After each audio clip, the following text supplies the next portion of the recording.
پانی پلائیے۔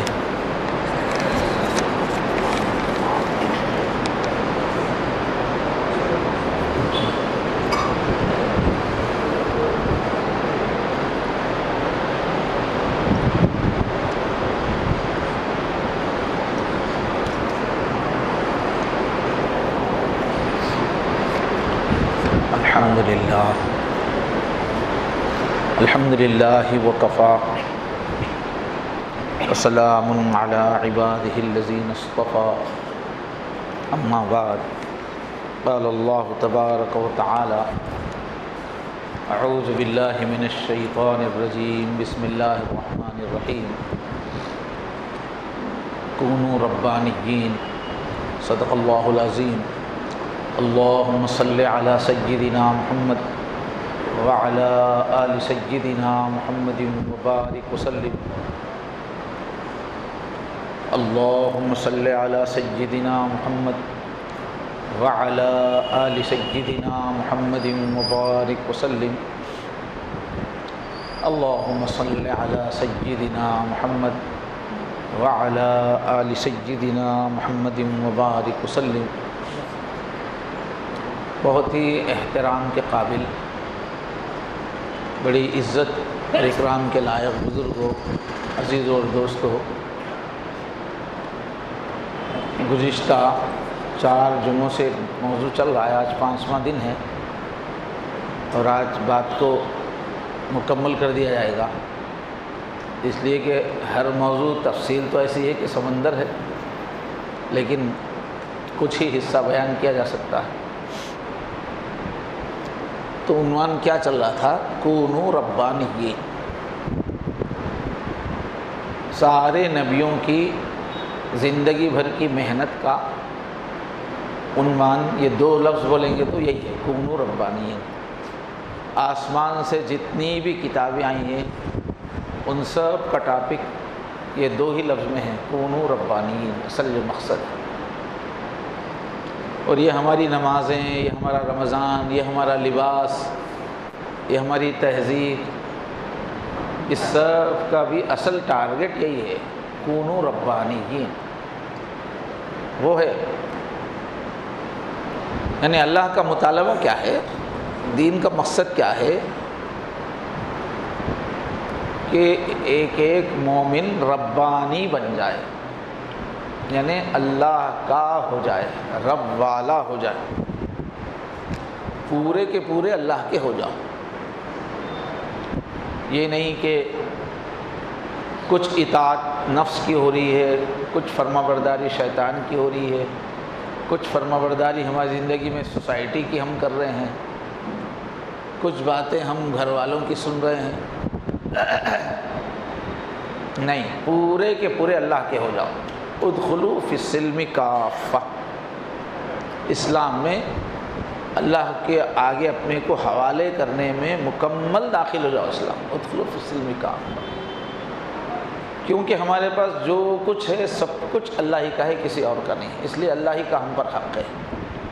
اور چونکہ سب کچھ چھوڑ کر اللہ ہی کے پاس جانا ہے تو وہیں کی تیاری چاہیے، اور اللہ کو چھوڑ کر جو کچھ بھی ہے وہ ہونے کے باوجود نہ ہونے کے برابر ہے، کوئی نفع دے سکتا ہے نہ نقصان دے سکتا ہے، بہت عارضی ہے۔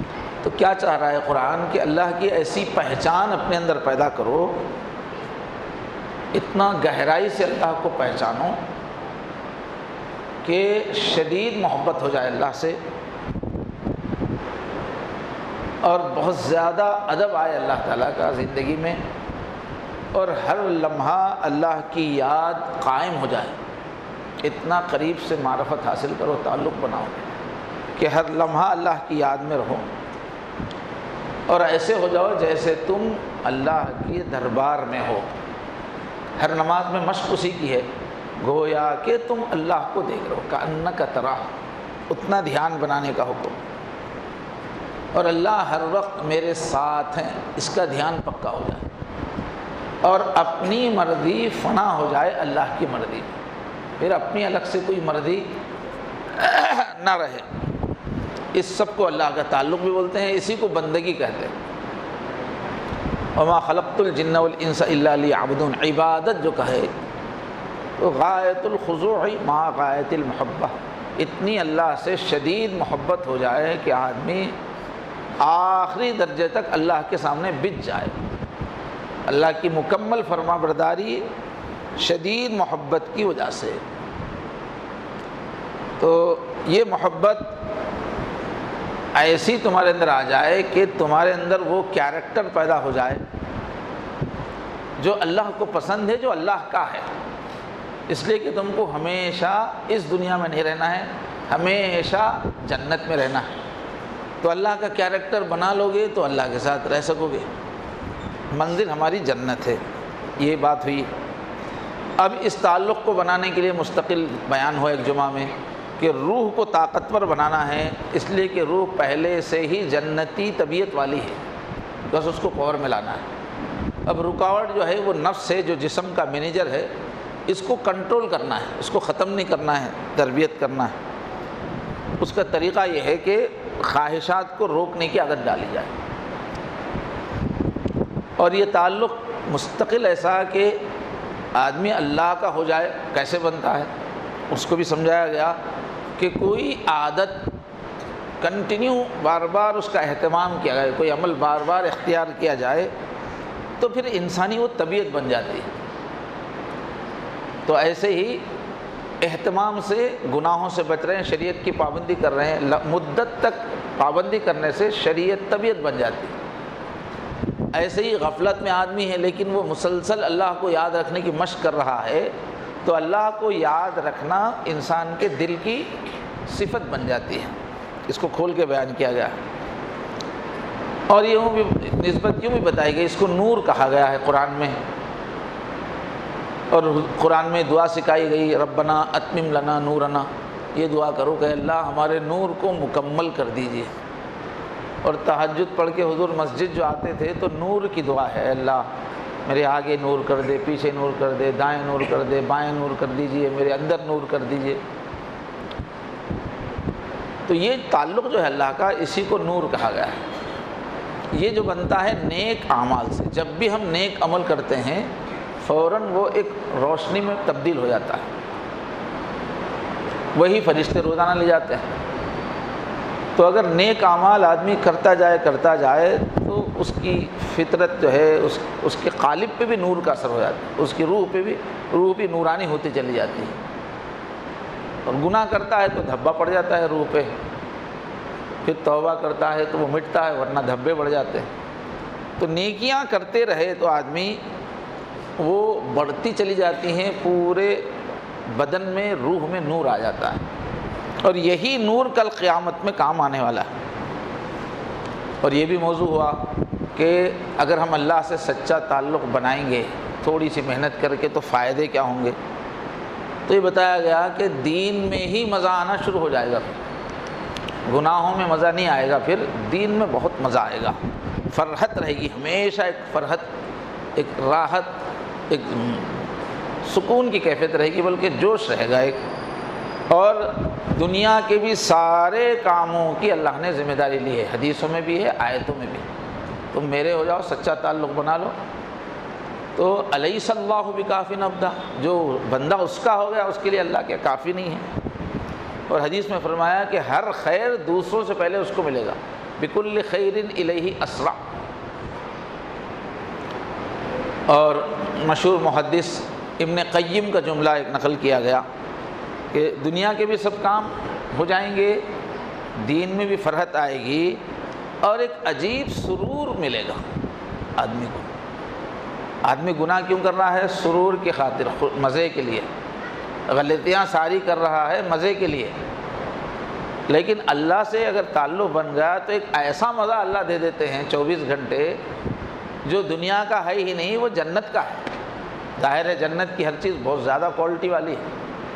تو ابن قیم جو بہت بڑے محدث ہیں، وہ کہتے ہیں کہ ایک جنت کا مزہ ہے، وہ اللہ نے دنیا میں رکھا ہے۔ وہ کیا ہے؟ اللہ کے ذکر کا مزہ۔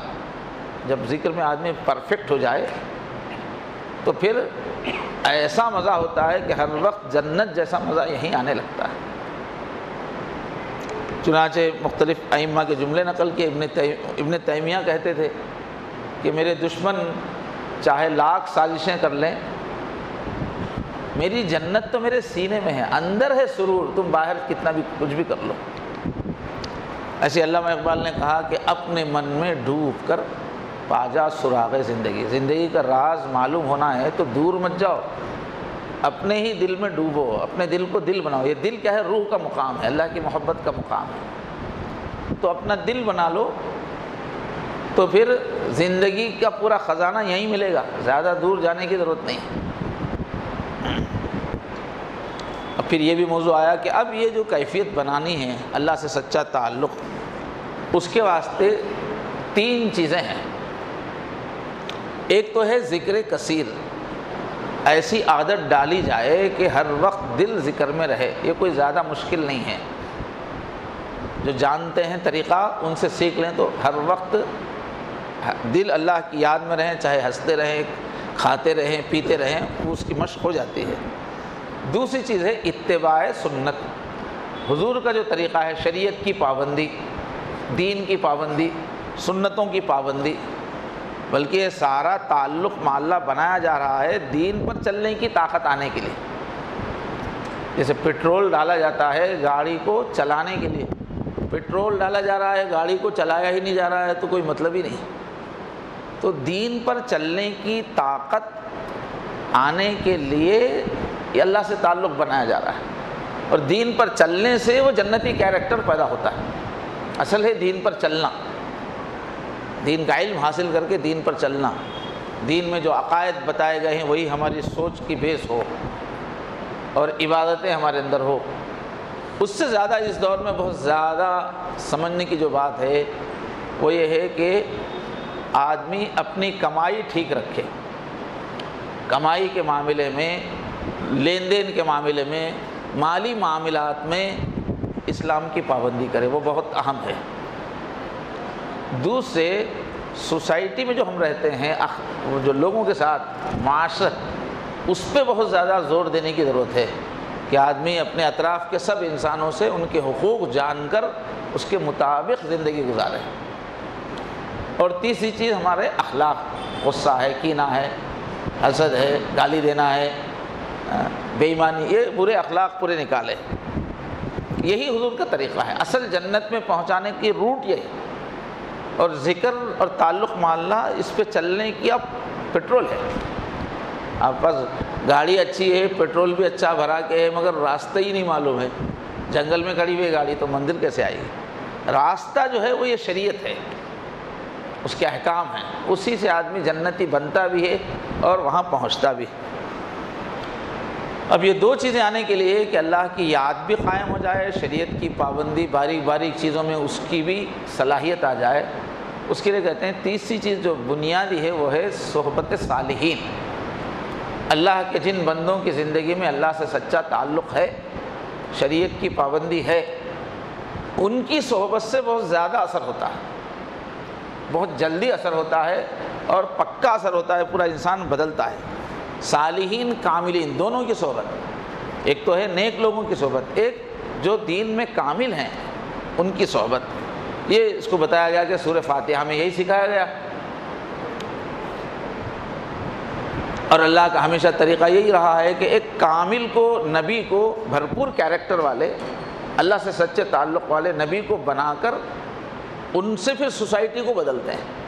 اب ان کی صحبت میں جو بھی رہتا ہے پھر وہ بھی کامل بنتا ہے، کامل کے جو ساتھ رہے گا کامل بنے گا، ناقص کے ساتھ جو رہے گا ناقص رہے گا۔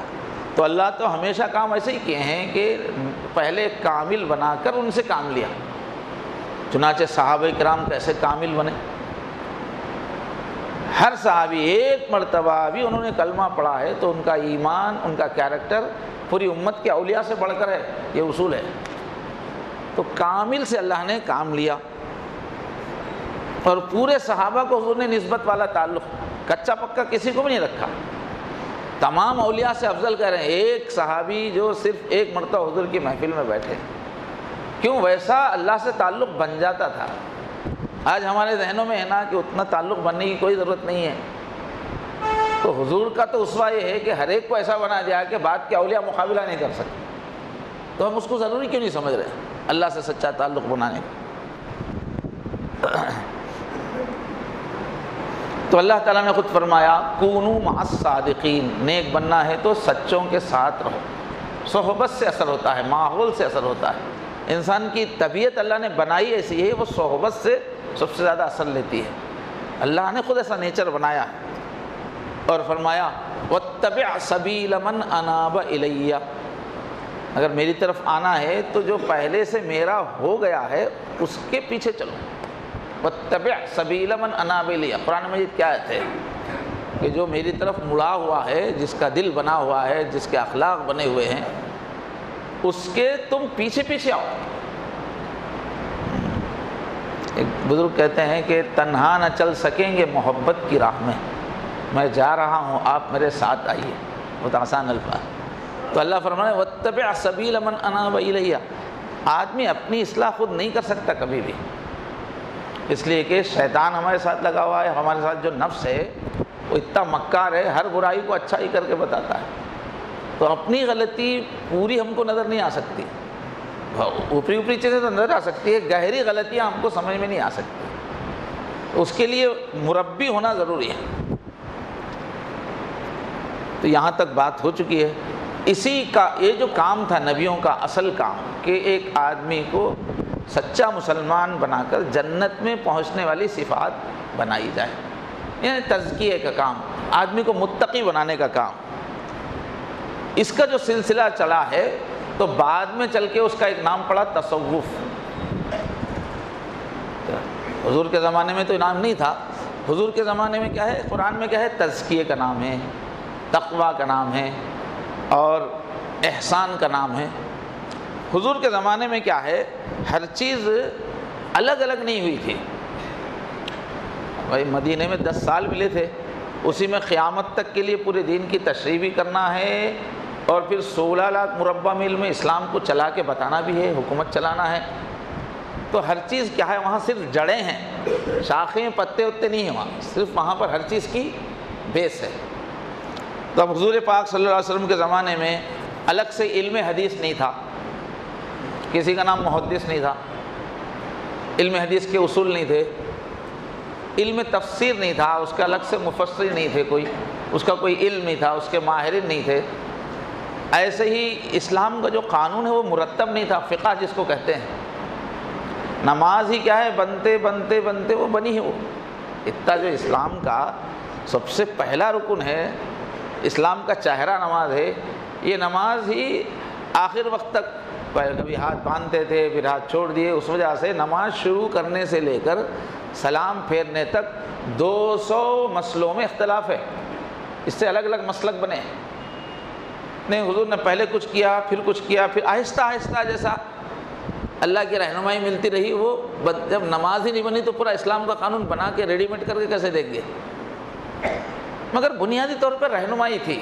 اب بعد میں جو ہے محدثین پیدا ہوئے، انہوں ڈھونڈ ڈھونڈ کے پوری دنیا میں انہوں نے حدیثوں کو جمع کیا اور حدیث کو چھاننے پھٹکنے کا پہچاننے کا پورا فن بنایا کہ کیسے کسی حدیث کو پہچانا جائے گا کہ یہ حضور نے ہی فرمایا ہے، نہیں تو پورا ایک فن ہے وہ کئی سو سال تک اس پہ محنت ہوئی تو وہ فن بنا۔ حضور کے زمانے میں کسی حدیث صحیح ہے ضعیف ہے کوئی بحث ہی نہیں تھی، وہاں حضور زندہ ہے، کہاں صحیح کیا ضعیف، تو پورا فن بعد میں بنا۔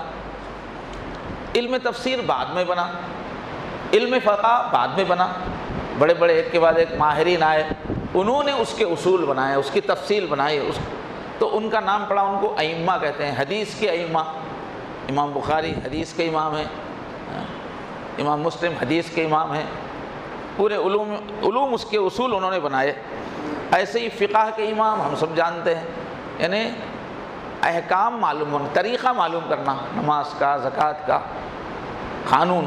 اب اس کے امام ابو حنیفہ ہیں، اکثر ہندوستان میں جو ہمارے پاس پیروی ہوتی ہے امام ابو حنیفہ ہیں، سب ان کا نام جانتے ہیں۔ امام شافعی ہیں، امام مالک ہیں، ساری دنیا نے ان کو امام مانا۔ کوئی یہ نہیں بولا کہ حضور کے زمانے میں امام ابو حنیفہ تھے کیا، ان کے اصول تھے کیا، کیونکہ اصول تو سب بعد میں بنے اور ان اصولوں کے بغیر دین پہ ہم چل ہی نہیں سکتے۔ بھائی حضور پاک صلی اللہ علیہ وسلم کے زمانے میں قرآن پڑھا جاتا تھا، تجوید سے پڑھا جاتا تھا، ڈائریکٹ حضور حضرت جبرائیل سے سنا، ویسے ہی حضور پڑھتے تھے، سب لوگ بھی ویسے ہی پڑھتے تھے۔ لیکن اس زمانے میں یہ نورانی قاعدہ تھا کیا؟ اب جتنے بھی حفظ کے مدرسے ہے، نادرہ کے مدرسے ہے، نورانی قاعدہ پڑھاتے، الف با تا سا تشدید غنہ اخفا، یہ کوئی لفظ بھی حضور کے زمانے میں نہیں تھا، تجدید نہیں تھی، تجدید کی حقیقت کی نام نہیں تھا، نقطے نہیں تھے، بے کا ایک نقطہ، تے کے 2 نقطے حضور کے زمانے میں نہیں تھے، نقطے بعد میں نکلے۔ ایسے عین کو کہاں سے نکالا جائے گا، قاف کہاں سے، اس کا کوئی اصول نہیں تھا، پریکٹیکل تھا لیکن ضابطہ نہیں تھا۔ لیکن آج کوئی بولے گا کہ میں نورانی قاعدہ نہیں پڑھوں گا، کوئی نادرہ کی کتاب نہیں پڑھوں گا، ڈائریکٹ قرآن لے کے حضور کی طرح قرآن پڑھوں گا، نہیں پڑھ سکتا۔ اب آپ کو سیکھنا پڑے گا، قاف کیسے نکالیں گے، عین کیسے نکالیں گے، ہا کیسے نکالیں گے، یہاں تشدید ہے تو کیسے غنہ کریں گے، یہ پورے اصول بعد میں مرتب ہوئے، ان کے بغیر کوئی قرآن آج پڑھ ہی نہیں سکتا۔ لیکن کسی صحابی نے یہ نورانی قاعدہ نہیں پڑھا، یہ غنہ اخفا کسی صحابی کو نہیں معلوم تھا، اس کی حقیقت تھی۔ تو حضور کے زمانے میں ہر چیز ایسے ایسے بیج کی طرح، اور زمانہ آگے بڑھتا گیا تو پھر وہ مرتب ہوئی۔ تو ایسے ہی متقی کیسے بنے گا آدمی، یہ ایک مسئلہ ہے۔ اللہ سے تقویٰ چاہیے، ڈر چاہیے، تو آئے گا کیسے؟ وہ اللہ کی شدید محبت آئے گی کیسے؟ اللہ کا ہر وقت کا دھیان آئے گا کیسے؟ ان چیزوں کو نجات کے لیے ضروری کہا گیا۔ جیسے جھوٹ بولنا حرام ہے، دوزخ میں لے جانے والا ہے، ایسے ہی دل میں دکھاوا رہنا بھی حرام ہے۔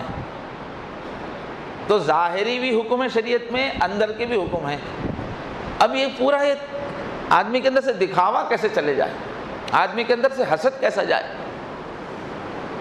اس کے بغیر ہے نہیں جنت۔ تو اس فن پہ جنہوں نے کام کیا ہے، تربیت فن پہ کام کیا ہے، ان کا نام پڑا صوفیہ۔ وہ نام ایسے ہی پڑ جاتا ہے کسی بھی جگہ۔ تو محدثین ہیں، فقہا ہیں، متکلمین، عقیدوں پہ جنہوں نے لمبی چوڑی بحث کی کہ اللہ کے بارے میں کیا عقیدہ، یورپ والے کیا کہہ رہے ہیں، یونان والے کیا کہہ رہے ہیں، اسلام کیا کہہ رہا ہے، اسلام میں گمراہ فرقے کیا کہہ رہے ہیں، صحیح عقیدہ کیا ہے، اس کے ماہرین کا نام ہے متکلمین، علم کلام۔ تو ایسے ہی ایک انسان کو اچھا انسان کیسا بنائے، سچا انسان کیسا بنائے، اس کے لیے نام پڑ گیا تصوف، لیکن اس نام کو لینا کوئی ضروری نہیں۔ نام لے کے کیا کریں گے، اصل تو کام ہے، یعنی تقویٰ پیدا کرنے کا جو فن ہے۔ تو بعض لوگ کیا ہے، نام سن کے جو ہے وہ چڑ جاتے ہیں۔ گزشتہ یہ بھی بتایا گیا ہے کہ چونکہ یہ جو انسان مکمل بننے میں کسی کی سرپرستی چاہیے۔ کچا پکا رہنے کے لیے تو کوئی سرپرست نہیں، کہیں سے بھی سن لو، کچھ بھی دیکھ لو، کر لو، لیکن پورا بننے کے واسطے مالی چاہیے۔ درخت کو صحیح طور پہ تراشنے کے واسطے مالی چاہیے، ایک صحیح مسلمان بننے کے واسطے مربی چاہیے۔ جب سے آیتیں اور میں نے سنائی، تربیت ضروری ہے۔ لیکن آج کا مزاج کیا ہے دنیا کا، وہ ہے ڈیموکریسی کا مزاج بنا ہے گزشتہ کئی سو سال سے، 102 سال سے۔ تو ڈیموکریسی سے پورے لوگوں کا ذہن ایسا بن گیا کہ آپ کا بھی ووٹ اتنا ہی، ہمارا بھی ووٹ اتنا ہی، آپ بھی ویسے ہی، ہم بھی ویسے ہی، آپ کی بات کیوں مانیں؟ تو اس دور میں پوری دنیا میں سسٹم کو اڈاپٹ کرنا، ڈسپلن یہ تو چلا، لیکن کسی فرد کو اڈاپٹ کرنا نہیں چلا، ختم۔ پہلے بادشاہ بھی اکیلے حکومت چلتی تھی اس کی، سب مانتے تھے، ایسے سوسائٹی میں بھی اللہ والوں کی مانتے تھے۔ اب بعد میں یہ آ گئے انہوں کتنے ہم کتنے، ان کی کیوں مانیں گے؟ قرآن دے دو، حدیث دے دو، ہم دیکھ کے پڑھ کے ہم عمل کر لیں گے۔ یہ کسی ایک کی تربیت میں رہنا، یہ آج کے انسان کے مزاج کے خلاف ہے، اس لیے یہ چیز جو ہے اس کا رواج ختم ہو گیا۔ ورنہ یہ دور آنے سے پہلے پوری امت میں یہی ماحول تھا، ہر آدمی کسی نہ کسی کے رہبری میں ہی چلتا تھا، اس لیے کہ اس سے بغیر تربیت ہوتی نہیں ہے۔ تو بہرحال اس زمانے کا مزاج جو ہے وہ کسی کی تربیت لینے کا نہیں ہے، لیکن اس کے بغیر کام چلنے والا نہیں ہے، اس کے بغیر صحیح سچے مسلمان بننا عموماً مشکل ہے۔ اور ہر دور کے جو بڑے بڑے علماء جن سے لاکھوں کی زندگیاں بدلیں، جو اسلام میں اتھارٹی ہیں، وہ لوگ کسی نہ کسی سے تربیت لیتے تھے۔ تقویٰ سیکھنے کے لیے جاتے تھے، ذکر سیکھنے کے لیے جاتے تھے، اپنی اصلاح کے لیے جاتے تھے، حالانکہ اپنے علم کے سمندر ہوتے تھے، لیکن اپنے اندر تقویٰ لانے کے واسطے کسی سے بیعت ہوتے تھے، کسی سے عہد کرتے تھے۔ چنانچہ یہی امام اعظم اتنے بڑے اسلامک لا کے امام ہیں، لیکن وہ اپنی تربیت کے لیے جاتے تھے حضرت جعفر صادق کے پاس، اور ان کا جملہ ہے، میں جو ان کے پاس گیا اور جب ان سے میں نے تربیت لی، وہ 2 سال اگر میری زندگی میں نہیں ہوتے تو حنیفہ ہلاک ہو جاتا، لولا السنتان لہلک النعمان، اگر وہ جو تربیت میں نے 2 سال ان کے ساتھ صحبت میں رہ کے اپنی کی وہ نہ کرتا تو ابو حنیفہ، نعمان تھا ان کا نام، ہلاک ہو جاتا۔ ان کو سمجھ ارے بھائی یہاں آنا بہت ضروری ہے، اصل دین تو یہاں سمجھ میں آیا، تقویٰ یہاں سمجھ میں آیا، اتنے بڑے امام بول رہے ہیں، اگر میں وہاں نہ جاتا تو ہلاک ہو جاتا۔ ایسے آج کل تو 4 امام ماشاءاللہ ساری دنیا میں ان کے ماننے والے موجود ہیں، لیکن جس زمانے میں اسلامک قانون بن رہا تھا ان صدیوں میں بڑے بڑے کئی امام تھے، تقریباً 18-19 امام تھے جن کے ماننے والے تھے۔ آہستہ آہستہ جو ہے ماننے والے کم ہوئے تو ان کا نام ختم ہو گیا۔ تو وہ ابتدائی زمانے کے ایک امام ہے سفیان ثوری، نام آپ نے سنا ہوگا، امام ہے وہ فقہ کے۔ تو وہ جو ہے اپنی تربیت کے لیے ایک ابو ہاشم صوفی تھے، ان کے پاس جاتے تھے، ان کی صحبت میں بیٹھتے تھے، اپنے حوالات ان کے سامنے رکھتے تھے۔ تو لوگوں نے پوچھا کہ بھائی اتنے بڑے آپ اسلامی علوم کے ماہر ہیں، آپ وہاں کیوں جاتے ہیں؟ تو نے کہا کہ اگر میں وہاں نہ جاتا تو ریاکاری کے باریک باریک نقطے میں زندگی پر نہیں سمجھ سکتا، کیسے کیسے ریاکاری ہوتی ہے، تربیت کے نقطے مجھے سمجھ میں نہیں آ سکتے۔ ایسے ہی امام احمد بن حنبل، یہ جو سعودی عرب کا جو مسلک ہے وہ حنبلی مسلک ہے، وہ اہل حدیث مسلک نہیں، وہ حنبلی مسلک ہے۔ وہ امام احمد بن حنبل 4 امام میں سے ایک سرکاری طور پر۔ تو امام احمد بن حنبل اپنے زمانے میں پوری دنیا میں حدیث کے سب سے بڑے امام ہیں، امیر المؤمنین فی الحدیث۔ ان کی مسند بھی ہے، غالباً 30,000 حدیثیں اس میں، ساری دنیا میں علم حدیث کے سب سے بڑے جاننے والے۔ وہ جو ہے اپنی تربیت کے واسطے ایک بشر حافی نام کے صاحب تھے، تقوی والے بزرگ تھے، تربیت کرنے والے تھے، آگے ان کے پاس جاتے تھے۔ تو لوگ پوچھتے تھے کہ یہ عجیب بات ہے، ساری دنیا کے آپ امام ہیں، ساری دنیا آپ سے علم سیکھنے کے لیے آتی ہے، آپ کو سیدھے سادھے آدمی کے پاس جانے کی کیا ضرورت ہے؟ تو ان کا جملہ تھا کہ انا عالم بکتاب اللہ وہو عالم باللہ۔ امام احمد بن حنبل بولتے تھے کہ میں کتاب اللہ کا عالم ہوں، دین جن کتابوں میں ہے میں حدیثوں کا عالم ہوں، میں کتابوں میں جو دین ہے اس کا میں عالم ہوں، لیکن وہ اللہ کے عالم ہیں، وہ ڈائریکٹ اللہ کو جانتے ہیں، اللہ سے تعلق کیا ہوتا ہے، کیسے بنتا ہے، کیسے نبھتا ہے، اللہ کو ڈائریکٹ جانتے ہوں۔ میں دین کی کتابوں کو جانتا ہوں، وہ اللہ کو جانتے ہیں کہ انہوں نے اس پہ محنت کی، اللہ سے تعلق پہ محنت کی، وہ اللہ کو جانتے ہیں، اس لیے میں ان کے پاس جاتا ہوں۔ امام ابن تیمیہ بہت مشہور ہستی ہے، بہت سارے لوگ جو تصوف کا انکار کرنے والے ان کا نام لیتے ہیں، جبکہ وہ حضرت عبد القادر جینائی رحمۃ اللہ علیہ کا جو سلسلہ قادریہ ہے اس کے شیخ ہیں، وہ خود ایک قادری سلسلے کے شیخ ہیں، لیکن لوگ عام طور پہ سمجھتے ہیں کہ وہ ان چیزوں کو نہیں مانتے۔ اور اس دور میں بھی آپ کسی بھی بڑے عالم کا نام لو جس کو دنیا مانتی ہے، جن کا مقام ہے، تو میں بتاؤں گا ان کے شیخ کون ہیں۔ جتنے بڑے علماء ہیں وہ کسی نہ کسی سے اپنی تربیت لیتے ہیں، کوئی بھی آزاد نہیں، اپنی تربیت کسی نہ کسی سے کراتے رہتے ہیں۔ تو یہ پہلو کہ اپنی تربیت کے لیے کسی سے رجوع ہونا بہت ضروری ہے عملاً اچھے رزلٹس آنے کے لیے۔ یوں تو کوئی آدمی قرآن حدیث پہ مکمل چلے تو ختم ولی ہے اور کیا، مگر وہ چلنے کہاں دیتا ہے شیطان، کہاں کہاں پھنس جاتے ہیں، وہ طاقت کہاں سے آئے گی؟ تو وہ طاقت تو ایسی کسی کی تربیت میں رہنے سے آئے گی۔ اب یہ بولنا بھی ضروری ہے کہ یہ جو تصوف کا نام آیا تو اس کا مطلب نہیں کہ تصوف کے نام پہ ہر بات قبول ہے۔ سب سے زیادہ اسلام کو جو نقصان پہنچا ہے یہ تصوف والوں سے پہنچا ہے، جھوٹے تصوف والے، اس لیے کہ انسان کی تربیت کرنے سے جو مختلف غیر معمولی صفات ہوتی ہیں امت میں، اس کی بہت قبولیت تھی، تو جو اس موضوع پہ کام کرتے تھے ان کی بڑی عزت ہوتی تھی۔ اللہ والے جو ہوتے تھے ان کی بڑی عزت ہوتی تھی، بادشاہ بھی ان کے جوتے اٹھاتے تھے، پوری امت بھی ان کی سنتی تھی۔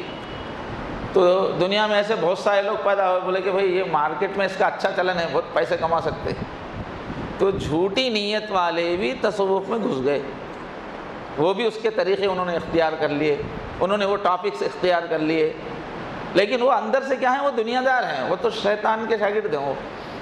انہوں نے گھس کے کیا کر دیا؟ پورا بگاڑ دیا معاملے کو، الٹے سیدھے باتیں اس کے اندر داخل کر دی، نئی نئی باتیں اس میں داخل کر دی، اس میں بدعتیں داخل کر دی، دین کا ایک تماشا بنا دیا، تو بہت زیادہ نقصان ہوا۔ گمراہ فرقے جو پھیلے، تصوف کے رنگ میں بہت پھیلے۔ اب یہ جو ایران ہے، یہ پہلے سنی ملک تھا، پورے سنی تھے اس میں، وہ پورے جو شیعہ ہوئے آہستہ ایک سنی آدمی کا بیٹا جو ہے جا کے شیخ بن گیا، پھر اس نے جو ہے تصوف پھیلانا آ کے شروع کیا، اور تصوف کے نام پہ پورے ملک کو، تھوڑے دن کے بعد اس کے شاگردوں نے پورے ملک کو شیعہ بنا دیا۔ اب یہ جو گلبرگے کی درگاہ ہے، یہ شیعہ ہے، اس کے جو گیسو دراز جو ہیں بزرگ مشہور ہیں، شیعہ ہیں وہ مسلکن، مگر وہ تصوف کے پردے میں جو ہے پورا چھا گئے پورے علاقے کے اندر۔ ابھی ان کی اولاد جو ہے اندر سے شیعہ ہے، اوپر سے ہمارے ساتھ رہتے ہیں۔ تو ایسے کتنے فرقے، نماز معاف، زکوٰۃ معاف، ہر چیز معاف، ڈائریکٹ ہم اللہ سے آپ کو ملائیں گے۔ تو ایسے فرقے جو شریعت ہی کو ختم کر دیتے ہیں، اپنی دکان چلاتے ہیں، ایسے بہت ہیں تصوف کے نام سے۔ اس واسطے جو بھی تصوف کا نام لے اس کی تائید نہیں ہے، قرآن اور حدیث میں جو تربیت کے طریقے ہیں اس کے موافق جو کر رہا ہے وہ ہے اتباع کے قابل۔ اس میں تصوف میں لوگ بہت زیادہ گمراہ ہونے کی ایک وجہ یہ ہوتی ہے کہ جیسے ہی یہ لوگ ذکر وغیرہ کرواتے ہیں، مراقبے کرواتے ہیں، چاہے وہ مسلم کرے، ہندو کرے، کوئی بھی کرے، تو انوارات وغیرہ نظر آنے شروع ہو جاتے ہیں، مختلف منظر نظر آنے لگتے ہیں، تو وہ آدمی جو اس کو کرایا جا رہا وہ سمجھتا کہ جو میرے استاذ ہیں بہت ہی پہنچے ہوئے ہیں، عجیب و غریب کیفیات ہوتی ہیں اس میں۔ تو اب وہ استاذ دین کے خلاف بھی بولے تو وہ سننا شروع کر دیتا ہے، کیونکہ ان کے ذریعے سے اس نے غیر معمولی چیزیں دیکھ لی ہیں، اس لیے وہ دین سے ہٹ کے بھی بات بولیں تو وہ چلنے لگتی ہے۔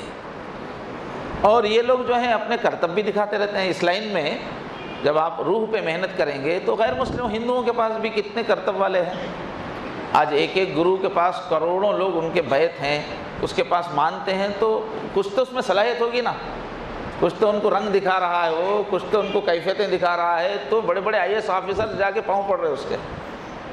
تو یہ لوگ جو روح پہ محنت کرتے ہیں، مسلم ہو غیر مسلم ہو، عجوبے دکھانا، تماشے دکھانا، اس کی قابلیت آ جاتی ہے۔ اب عام آدمی وہ ان کے تماشے دیکھ کر بس انہیں کو سب کچھ سمجھ لیتا ہے۔ اب ہمارا چھوٹے گاؤں میں ایک جو ہے دلت تھا، ایسی معمولی نرسیا نام تھا، وہ ہم کو مل کے بولتا تھا اللہ کو دیکھنا ہے میرے پاس آ جاؤ، 3 دن میں دکھاتا ہوں، 3 دن میں دکھاتا ہوں بولتا تھا، غیر مسلم، وہ پورے سلسلے کے نام لیتا تھا۔ تو ایسا دنیا میں ایک روشنیاں چونکہ نظر آتی ہیں تو لوگ کنفیوز ہو جاتے ہیں، کچھ بھی دکھایا جا سکتا ہے۔ تو تصوف کی لائن جو دکان چلاتے ہیں وہ لوگوں کو خوب بہکا سکتے ہیں، اس وجہ سے خوب بہکایا ہے لوگوں نے، جھوٹے جو ہے دین کا حلیہ ہی بگاڑ دیا۔ لیکن یہ سمجھنے کی ضرورت ہے کہ کسی بھی لائن میں اگر تھوڑے بہت سارے جھوٹے آ گئے تو وہ لائن چھوڑ دے سکتے کیا؟ اب غذاؤں میں ملاوٹ ہو رہی ہے بول کے کھانا کون بند کر دیتے؟ تیل میں وغیرہ مختلف غذاؤں میں ملاوٹ ہو رہی ہے تو ملاوٹ کے بغیر چیز ڈھونڈنے کی کوشش کرتے، یہ نہیں کہ کھانا ہی چھوڑ دے۔ ایسے ہی جو ہے دواؤں میں بھی ملاوٹ ہے، اور کتنے ڈاکٹر ایسے ہیں اس میں جھوٹے بھی ہیں، علاج کرنے والے حکیموں میں، ڈاکٹروں میں، تو اس فیلڈ میں جھوٹے ہیں، یہ سوچ کے ہم ہاسپٹلس پورے بند کر دیں گے، علاج کرانا بند کر دیں گے۔ تو جو بھی چلتی ہوئی فیلڈ رہتی ہے اس میں جھوٹے ضرور رہتے ہیں، اس کے باوجود ہم وہ فیلڈ نہیں چھوڑتے، اس میں جو اچھا ہے اس کو تلاش کرتے ہیں، اس سے فائدہ اٹھاتے ہیں۔ ورنہ جہاں بھی جھوٹے ہیں، دھوکے باز ہیں، ہم چھوڑنا شروع کریں تو ہم جی ہی نہیں سکتے۔ تو یہ لائن بھی ایسی ہے کہ اپنی تربیت کے بغیر کام ہونے والا نہیں ہے، تربیت اپنی کرنا بہت ضروری ہے۔ اس کے واسطے ہم کو سسٹم سے جڑنا پڑے گا۔ اب ہم نے سوچ لیا آج سے نیک بنیں گے، سوچ لیا سب متقی بنیں گے، نیک بنیں گے، انشاءاللہ اللہ کا دھیان سیکھ لیں گے، تقویٰ سیکھ لیں گے۔ آپ طے کر لیے، طے کر لینے سے آ جاتا ہے کیا؟ کسی بھی چیز کو اپنے اندر پیدا کرنے کے لیے ایک سسٹم ہوتا ہے، اس سسٹم کو فالو کرنے سے وہ چیز آتی ہے، اس کا ایک سیٹ اپ ہوتا ہے، اس سیٹ اپ کو فالو کرنے سے وہ چیز آتی ہے۔ جیسے اب اپنے بچے کو ڈاکٹر بنانا ہے تو اب کیا کرنا پڑے گا؟ اس کو اسکول میں ڈالنا پڑے گا، میڈیکل کالج میں ڈالنا پڑے گا، جہاں پر ڈاکٹری کا سلیبس ہوگا، وہاں پڑھانے والے ماہرین ہوں گے، اور وہاں مشق کرانے کے اس کے ساتھ ساتھ ہاسپٹل بھی ہوگا ساتھ میں پریکٹیکل کرنے کے واسطے۔ اس پورے سسٹم میں مدتوں ماہرین سے بچہ آپ کا پڑھے گا اور ماہر ڈاکٹروں کے ساتھ پریکٹیکل کرے گا، تب ڈاکٹر بنے گا نا۔ اب آپ بولنے کہ نہیں بچے کو میں ڈاکٹر تو بناؤں گا لیکن کسی اسکول میں داخلہ نہیں دلاؤں گا، کسی کالج میں داخلہ نہیں دلاؤں گا، میں ڈاکٹرز کے بیچ میں نہیں رکھوں گا۔ کتابیں ہیں نا بھائی میڈیکل کی، لے کے آ جاتا ہوں، بولے پورے میڈیکل کی کتابیں گھر میں رکھ کے اب بچے کو بول رہے ڈاکٹر بن جا، ہوتا ہے کیا؟ ماحول چاہیے نا۔ اسکول کا ایک ماحول ہوتا ہے، وہاں کا ایک سلیبس ہوتا ہے، سب کلاسز ہوتی ہیں، اس ماحول میں ہم آگے بڑھتے ہیں آہستہ، 1 کلاس 2 کلاس 3 کلاس، دیکھتے دیکھتے 10th بھی ہوتا ہے، آگے بھی۔ کیوں؟ ایک ماحول ہے، ہوم ورک دیکھا جا رہا ہے، سب پڑھ رہے ہیں تو خود بھی پڑھنے کو دل بولتا ہے، وہاں ڈسکشن ہوتا ہے۔ تو جس لائن کا ماحول آپ کو سیٹ اپ ملے گا تو اس میں آگے بڑھیں گے۔ اب تقویٰ سیکھنا ہے، کہاں ہے ماحول اس کا؟ تو جو لوگ اسی کو ٹاپک بنا کے چل رہے ہیں امت میں سے، اب مدرسے ہیں، مدرسے ٹاپک بنا کے چل رہے ہیں علم دین کا، کہ بھئی جس کو بھی دین کا ایک مکمل درجے کا علم ہو تو ان لوگوں نے ایک سلیبس بنایا ہوا ہے، اس کے اساتذہ ہیں، اس کے پیریڈس ہیں، پڑھنے پڑھانے کا ایک ماحول ہے، تو وہاں رہنے سے آپ عالم بنیں گے۔ ایسے ہی کوئی آدمی دعوت کا کام کرنا چاہ رہا ہے، اس کو ایک ماحول ملے گا تو داعی بنے گا، اکیلا کیا کرے گا؟ ایک ماحول چاہیے۔ ایسے ہی متقی بننا ہے تو ارادہ کرنے سے کیسے بنیں گے؟ اللہ کی محبت سیکھنا ہے، اللہ کا خوف سیکھنا ہے، اچھا کیریکٹر سیکھنا ہے۔ نہ گھر میں اس کی فکر کرنے والے ہیں، نہ دکان کے پاس، کہیں بھی وہ ماحول ہی نہیں ہے تو آپ کے اندر وہ چیز آئے گی کیسے؟ تو آپ کو اس سسٹم میں جانا پڑے گا جہاں پر اللہ کی معرفت کے مضامین بار بار سمجھائے جا رہے ہیں قرآن اور حدیث کی روشنی میں۔ خوف پیدا کرنے والے مضامین وہاں دہرائے جا رہے ہیں، محبت پیدا کرنے والے مضامین دہرائے جا رہے ہیں۔ پھر کیسے جو ہے ایک ایک عمل میں پختگی آتی ہے، وہاں پریکٹیکل کوئی ڈاکٹر ہے، لوگ اس سے ملتے ہیں، اس کو اپنا بتاتے ہیں، ایک ایک کیفیت بتاتے ہیں اس کو، بھئی جھوٹ کیا کس لیول پہ ہے، نماز کس لیول پہ ہے، وہ رہنمائی کرے گا تو آئے گا نا۔ ایک سسٹم چاہیے نا کسی بھی چیز کو لانے کے لیے۔ تو ماشاءاللہ امت میں یہ سسٹم جاری ہے، ابھی بھی جاری ہے۔ اب زمانہ یہ ایسا ہے، بالکل دجال کے قریب کا زمانہ ہے، دور سے سب شعبے، تحریکیں، ادارے سب کمزور پڑ رہے ہیں۔ اس کی وجہ یہ ہے کہ شیطان کو اللہ نے اپر ہینڈ دیا ہوا ہے تھوڑے دن کے لیے، اس کا خاتمہ ہونے والا ہے۔ تو دین کے سارے کاموں میں، تحریکوں میں، شعبوں میں یہ دنیا کی ایسی لت آ گئی ہے، دنیا کی ایسی محبت آ گئی ہے کہ سب کمزور پڑ رہے ہیں۔ تو کمزوری کا اثر تو ہر جگہ ہوگا، لیکن اس کی وجہ سے شعبوں کو ہم چھوڑ نہیں سکتے۔ اور اسی کے ذریعے سے اب ہماری نماز جو ہو رہی ہے وہ پہلے کے اصل نماز کے مقابلے میں زیرو ہے، مگر ایسی نماز بھی تو پڑھنا ہی پڑے گا، اور یہی اللہ قبول کریں گے۔ تو ضرورت اس بات کی ہے کہ تربیت کے جو لوگ کام کر رہے ہیں، جن کی مجلسوں میں تقوی کی بات ہوتی ہے، اللہ کی معرفت کے مختلف پہلو ہوتے ہیں، ذکر سکھایا جاتا ہے، ذکر کا ڈیولپمنٹ لیا جاتا ہے، ایک ایک چیز کی رہنمائی کی جاتی ہے، ایسے سلسلے کہیں ہوں تو وہاں ہم استفادہ کریں۔ یہ اکیلے نہیں بن سکتے ہم، ہاں دیکھیں کہ بھئی وہ لوگ نیک ہیں، متقی ہیں، آخرت کی فکر والے ہیں، یا ایسے ہی دین سے ہٹے ہوئے لوگ ہیں۔ چیک کریں، لیکن ہم ان سب چیزوں سے الگ رہ کے ہم نہیں بن سکتے۔ اور گزشتہ جمعات میں بتایا گیا کہ یہ دور چونکہ دجال کے قرب کا ہے، بہت زیادہ فتنے ہیں، تو اس میں یہ فتنوں سے بچنے کے لیے روحانیت بنانے کی ضرورت ہے۔ تھوڑی سی روحانیت سے ہم ایمان پہ نہیں بچیں گے۔ اتنے زبردست جو ہے فتنے ہیں کہ ذکر پہ محنت کرنا پڑے گا۔ تھوڑی ایک ایمان کی چاشنی آ جائے تو دین پہ جمنا آسان رہے گا۔ چاشنی نہیں پیدا کریں گے، اپنے اندر کچھ بھی گہرائی نہیں پیدا کریں گے تو سیلاب آ رہا ہے، وہ ہم ٹک نہیں سکیں گے۔ جو حضور نے فرمایا صبح کے مسلمان شام تک کافر ہو جائے گا، شام جو مسلمان تھا صبح تک کافر ہو جائے گا۔ اس کا یہ مطلب نہیں ہے کہ وہ مسجد سے نکل کے مندر جائے گا، وہ مسجد کو آتا ہی رہے گا، یہی ڈریس رہے گا، اندر سے اس کا یقین چینج ہو جائے گا، اس کا نام وہی عبد الکریم عبد الرحیم ہی رہے گا، وہ مسجد کو آتا رہے گا مگر اللہ کی لسٹ میں نہیں رہے گا۔ کیوں؟ اندر سے سوچ بدل گئی، کافرانہ سوچ آ گئی۔ یہ وہ دور ہے جب ایمان کس کا کب چھن رہا ہے کچھ پتہ نہیں۔ اس وجہ سے اپنا ایمان بچانے کے لیے، شیطانی فتنوں سے بچنے کے لیے تقوی کی جگہوں پہ جانا، جہاں تقوی کی بات ہوتی ہے، جہاں تعلق بنانے کی بات ہوتی ہے، اس سے اپنے آپ کو جوڑنا بہت ضروری ہے۔ اللہ کرے کہ یہ سادی زبان میں جو آپ کے سامنے باتیں آئی ہیں اس کو آپ اپنے دل پہ لیں۔ تو یہ جو 5 بیانات ہوئے ہیں اس کا وجہ یہی بنی ہے کہ کل آج شام سے اجتماع ہونے والا ہے۔ ایک مسجد عالمگیر ہے آپ کے ہائی ٹیک سٹی کے پاس، گٹالہ بیگم پیٹ، اچھی بڑی مسجد ہے، وہاں پر لوگ حاضر ہو رہے ہیں۔ تو کل فجر سے پرسوں شام تک اس لائن کا اجتماع ہے، اس میں اسی موضوع سے اللہ سے تعلق کی باتیں، تربیت کی باتیں ہیں۔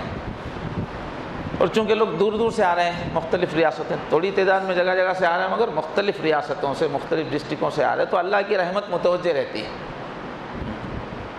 اور ایک ماحول بنا رہتا ہے۔ 2 دن ایک ماحول میں گزاریں گے تو دل پہ زیادہ اثر ہوتا ہے۔ تو آپ حضرات سے گزارش ہے کہ وہاں پہنچنے کی کوشش کریں۔ اور یہ جو ہماری مسجد ہے اس کی چھت پہ پہلی منزل پر ہر 15 دن میں ایک محفل ہوتی ہے، اس میں شہر کے مختلف حصوں سے لوگ آتے ہیں۔ تو یہی موضوع اس کا ہوتا ہے، ذکر، عبادت، اللہ سے تعلق، تربیت کی باتیں، شیطان کو کیسے پہچانے، نفس کو کیسے پہچانے۔ مہینے کے پہلے ہفتے سے سیٹرڈے کے دن مغرب بعد عشاء بعد، اور چوتھے بلکہ پہلے والے میں سیکنڈ سیٹرڈے اور چوتھے میں، سیکنڈ سیٹرڈے میں تو مختلف ڈسٹرکوں سے لوگ آ کے یہاں قیام بھی کرتے ہیں، ہر مہینہ ایک بار چند لوگ۔ تو میرے بھائیو یہ بہت ضروری ہو گیا اس زمانے میں۔ پہلے کیا تھا، ہماری پوری سوسائٹی ہی تقوی والی تھی۔ یہ انگریزوں کا دور آنے سے پہلے پوری سوسائٹی ہی ایک لیول پہ تھی، ایمان میں، تقوی میں، ایمانداری میں، اللہ کی یاد میں، سوسائٹی خود سنبھالتی تھی۔ اب پوری سوسائٹی زیرو ہو گئی ہے۔ اب ہم کو ڈھونڈنا پڑے گا ماحول، چھوٹے چھوٹے جزیرے، چھوٹے چھوٹے ماحول بنا کے وہاں اپنے ایمان کو پالنا پڑے گا۔ اس کے لیے ایسی محفلوں میں شرکت بہت ضروری ہے، ایسے سسٹم سے۔ اللہ تعالیٰ مجھے بھی اپنی نجات کی فکر نصیب فرمائے، اللہ تعالیٰ کی ذات عالی سے سچا تعلق نصیب فرمائے، اور ہم سب کو بھی اللہ تعالیٰ مقبول تعلق اللہ کا نصیب فرمائے۔ وآخر دعوانا الحمدللہ رب العالمین۔